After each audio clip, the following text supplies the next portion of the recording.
काय झालं आहे तर भाजप घेते तर आपण घेत आणि घेतलं तर काय फरक पडतो. भाजपने घेतलं तर स्वच्छ आणि काँग्रेसने घेतलं तर आरोप. त्यामध्ये काय संबंध आला. जर एक कोऑप मेंबरसाठी कोणी मतदान देत असेल किंवा घेतला जात असेल ते काय सत्ता स्थापनेसाठी घेतला जात नाही. मुंबईच्या सत्ता स्थापनेसाठी सरकार मुदत वाढवून देत आहे. म्हणजेच अजूनही तिथे अस्वस्थता आहे आणि एकमत नाही. आपसी बेबनाव आहे, आपसात मारामारी आहे.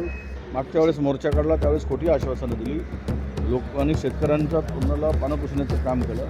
एवढं निर्दयी सरकार महाराष्ट्रात कधी असू शकत नाही. अशा प्रकारचं सरकार आहे.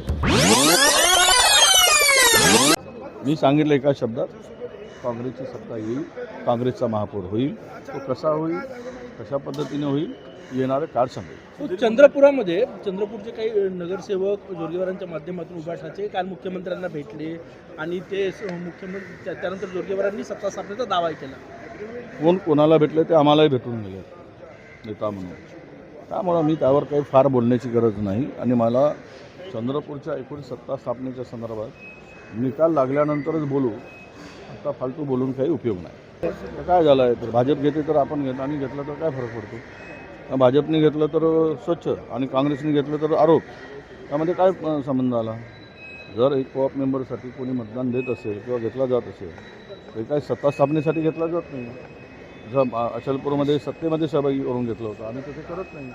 त्यामुळे या गोष्टीमध्ये फार काही तथ्य असं मानत नाही. हो, ते आता जुळवाजुळव सुरू आहे सध्या. रस्सीखेच सुरू आहे आणि या रस्सीखेचमध्ये महापौरावरून तिथेच वाद सुरू आहे. आता सत्ताधाऱ्यामध्ये आहे. आमच्याकडे तर मेजॉरिटीने आमचा वाद दाखवतात. इथे एवढा मुंबईतला वाद एवढा मोठा आहे की सध्या कोण महापौर व्हावा, कोण उपमहापौर व्हावा याबाबत अजूनही ताळमेळ नाही, अजूनही एकमत नाही. आणि अशा स्थितीमध्ये मुंबईच्या सत्ता स्थापनेसाठी सरकार मुदत वाढवून देत आहे. म्हणजेच अजूनही तिथे अस्वस्थता आहे आणि एकमत नाही. आपसी बेबनाव आहे, आपसात मारामारी आहे पदावरून. हे आता सिद्ध झालेलं आहे. असं काही नाही. सुधीर भाऊचं स्वप्न पुढे मला माहीत नाही. कदाचित सुधीर भाऊंचा बाण हा आता ते काय म्हणतो त्याला बिन तिरका कमान असं कदाचित होऊ शकतं. त्यामुळं ते त्या सुधीर भाऊच्या बाणामध्ये आता तीरच नाही आहे. त्यामुळे यावर फार काही विश्वास ठेवण्याची गरज नाही. अजिबात नाही. एकही नगरसेवक पुढे जाण्याचा प्रश्न नाही. सगळे माझ्या ताब्यात आहे. जवळपास माझ्या स्तरामध्ये 20 नगरसेवक तर 10 आले कुठून तिथे. समन्वय आहे. वैयक्तिक दुश्मनी थोडी आहे. प्रॉपर्टीची दुश्मनी थोडी आहे. आम्ही काय एकमेकाचे पैसे चोरले, पैसे खाले तसं थोडी आहे.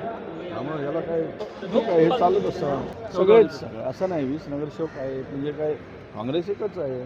त्यामुळं तिकडे असू दे इकडे असू दे हा त्याचा अर्थ आहे. कुणावर सपोर्ट आहे, कोण करेल हे मी बोललो आहे यापूर्वीच. त्यामुळं मेयर झाल्यावरच कळेल आणि महापौर होऊ द्या पहिले. आता आम्हाला काही फाटे फोडायचं नाही आणि कुठेही त्या दुसऱ्या दिशेनं हा विषय न्यायचा नाही. योग्य वेळेची कोणती आहे ती 5 वर्ष संपल्यावर आहे की निवडणूक 3 महिन्यावर असताना आहे याचंही उत्तर सरकारने दिलं पाहिजे. शिंदे साहेबांनी दिलं पाहिजे की निवडणुका 3 महिन्यानंतर आहे म्हणताना निवडणुकीच्या तोंडावर 21 करणार. मागच्या वेळेस मोर्चा काढला त्यावेळेस खोटी आश्वासनं दिली. लोकांनी शेतकऱ्यांच्या तोंडाला पानं पुसण्याचं काम केलं. एवढं निर्दयी सरकार महाराष्ट्रात कधी असू शकत नाही. अशा प्रकारचं सरकार आहे. शेतकरी विरोधी सरकार आहे. आणि त्यामुळं आज जे काही प्रश्न तिकडे निर्माण झाले शेतकऱ्यांचे, जमिनीच्या पट्ट्याचा विषय होता. त्या शेतकऱ्यांना हक्काचे पट्टे मिळाले नाही. त्यांना रोजगारापासून वंचित केलं गेलं आहे. मनरेगा बंद झाली. गरीब मजूर आहेत. ते शेतकरी शेतमजुरांचा तो मोर्चा या सरकारला पितळ उघडं करणार आहे. शेतकऱ्याप्रती यांची भावना जी आहे ते आता किती म्हणजे द्वेषाची आहे हे सिद्ध करणार नाही. यांना बाबासाहेब आंबेडकरांचं नाव घ्यायला लाजच वाटते. कारण संविधान निर्माण करत असताना सुद्धा बाबासाहेबांनी ते निर्माण करू नये. संविधानाला विरोध करणारी मंडळी आहेत. त्यामुळे यांचा विश्वास कुठे संविधानावर आहे. बाबासाहेबांचं नाव घेणाऱ्यांना लाज वाटत असेल तर या देशात राहण्याचा अधिकार आहे का. जे संविधानाला मानत नाहीत ते देशामध्ये या खुर्चीवर बसण्याचे अधिकारी आहेत का हा खरा प्रश्न येतो. त्यामुळं त्या महिलांनी या देशाच्या जी घटना संविधान जे जगातील सर्वोत्तम असं संविधान बाबासाहेबांनी देशाला दिलं आणि प्रजासत्ताक दिन आजच्या दिवशीचे संविधान जनतेला हाती दिलं सोपलं. आणि म्हणून हे प्रजासत्ताक जी प्रजेच्या हातात सत्ता देण्याचं काम आजच्या दिवशी झालं तेही संविधानाच्या रूपानं झालं. संविधान निर्मात्याचं नाव घेण्यासाठी जर लाज वाटत असेल तर हे हुकुमशाही पद्धतीनं खुर्चीवर आलेत की लोकशाही पद्धतीनं आले याचं उत्तर जनता मागेल.